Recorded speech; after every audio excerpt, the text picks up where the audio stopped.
For the second step of hypothesis testing, I'm mostly just looking at the requirements, but it starts to get into the idea of what sampling distribution we're using to perform this test. So in this video, I'm going to look at both tests about the mean and tests about the proportion. If you want a full step-by-step process to do an entire hypothesis test, skip to the last section and I have a much quicker approach.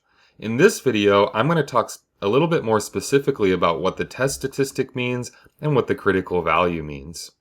So let's start with hypothesis tests about population mean, mu. In these tests, we're going to use a t-distribution because we won't know the population standard deviation, we'll only have the sample standard deviation. Because the sample standard deviation could be underestimating the real spread of the data with a small sample, we use the t-distribution, which sort of inflates our values to compensate for this. And within the t-distribution, we have certain requirements. We should have a simple random sample. We should use a randomized experiment. We should have a large sample or a normal population. And if we're sampling without replacement, we should have a sample that's significantly smaller than the population, specifically no more than 5%. So those are the requirements. We'll use a t-distribution, and that brings us on to the two values that measure t of two different things. The first one is the test statistic. This is a measurement of the sample, specifically the sample mean, against the population mean that is assumed from the null hypothesis. So you'll start with a claim about the population mean. You'll set up your null and alternative hypothesis. The null hypothesis will be an equal sign, and we'll put that right here. The sample is going to give us a sample mean, a standard deviation, and we'll have our sample size. So since we don't know how the data are spread out, in other words, we don't know sigma or the population standard deviation, we use S, and S divided by square root of m gives us the sample error or standard error. So what we really have here is a distance from the assumed mean and dividing by a standard error to give us t, a number of standard deviations that we are from the mean. We'll a lot of times call this t0 or t0, but just plain t is fine here. So here's a quick example of what that would look like. We have a previous claim of 10 minutes. We have an employee that believes that the wait time is actually longer than 10 minutes, so that does give us a right-tailed test. But either way, we're going to say that null hypothesis is mu equals 10. We have a sample of 40 patients with an average of 11 minutes, so a little bit above average, which looks good for that alternative hypothesis, and then a standard deviation of 3 minutes. So if we go ahead and calculate our test statistic, t, we're going to say how far are we above the mean and how much spacing do we want between each standard deviation. This gives us a t value of 2.108, so we're about 2.108 standard deviations to the right of the mean in the t-distribution. If we want to take a look at what that looks like, we can use a Staplett t-distribution calculator. This was a sample of 40, so I'd have a degrees of freedom equal to 39. So one thing I could do is calculate the area under the curve to the right of this t value, 2.108, and get an idea of the likelihood of this sample against the claim. So this is going to happen about 2% of the time. It does include things that are more extreme, so you would kind of say that this result is in that top 2% of outcomes. Now it is a pretty similar t and percentage, but that's just a coincidence. So if we have the null hypothesis in the middle and we're in the top 2% of outcomes, then that's probably not really good for the null hypothesis, and that would definitely support a lot of claims that say that it really should be higher than that 10 minutes. The other part of the distribution is the critical value. Critical value is the cutoff that we deem as too extreme to really support, get behind that null hypothesis.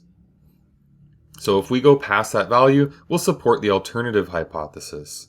For a right-tailed test, what we need is T alpha. We need to put an area of alpha to the right of our critical value. In the problem, we have a 5% level of significance. So in our t-distribution, we're actually doing this the other way around. We're calculating the value corresponding to a right tail area of 5%. So I would have a cutoff at 1.685. And now what I would do if I really wanted to compare is I would say anything past 1.685 is a little too extreme. We're a little bit past that, so we would reject the null hypothesis. That's getting into the next step, which is a little bit ahead of where we are right now. So this could have different variations. We might have to divide alpha by 2 on this step to do a two-tailed test. So if this problem, the person didn't know that it exceeded 10 minutes, they just wanted to say that it's not equal to 10 minutes, then we would have to do a right tail of 0.025, which is half of alpha. We could also do a left tail of 0.025, which is just going to be the negative value, or we could do a central area of the 0.95, which is the complement of alpha.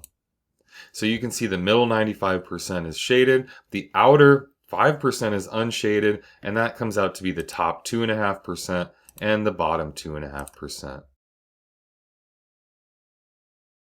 So notice how the right side, we get that same value. So those are going to be the variations of critical values, all for that t-distribution. Moving on to hypothesis tests about population proportion, because there isn't as much variability with smaller samples, we're going to be able to use the standard z-distribution, and its requirements are also simple random sampling. We need to make sure we're not too skewed. If we are very skewed, we'll have a higher n, so the p0 times 1 minus p0 measures the skew, and we'll just need an n big enough to make sure we have at least 10 for that value. And then we always want to make sure that we don't sample too much of the population if we're sampling without replacement. This z-test statistic is a measurement of how far the sample proportion is from the null hypothesis assumption. And again, dividing by standard error gives us a number of standard deviations in that distribution. So here's an example of a problem like that.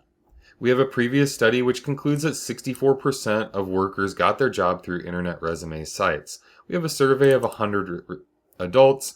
We check the requirements, and then we look at what the sample says.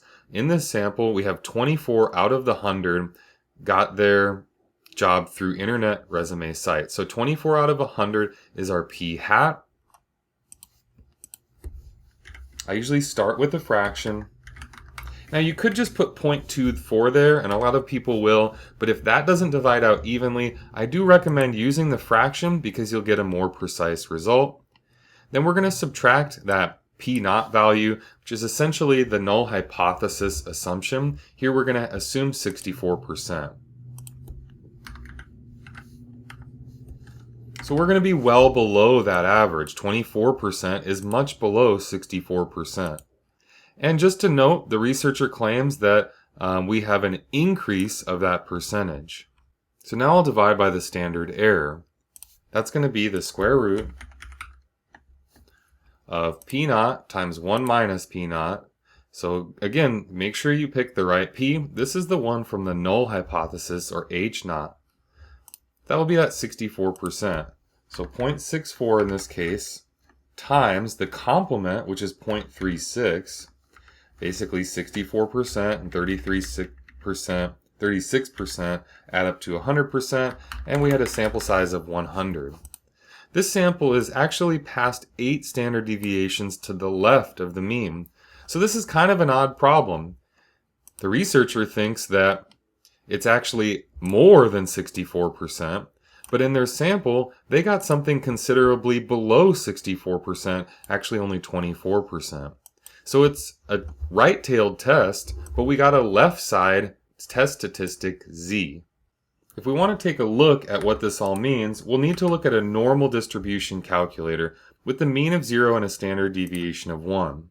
This is called the standard normal calculator, and it just compares z values.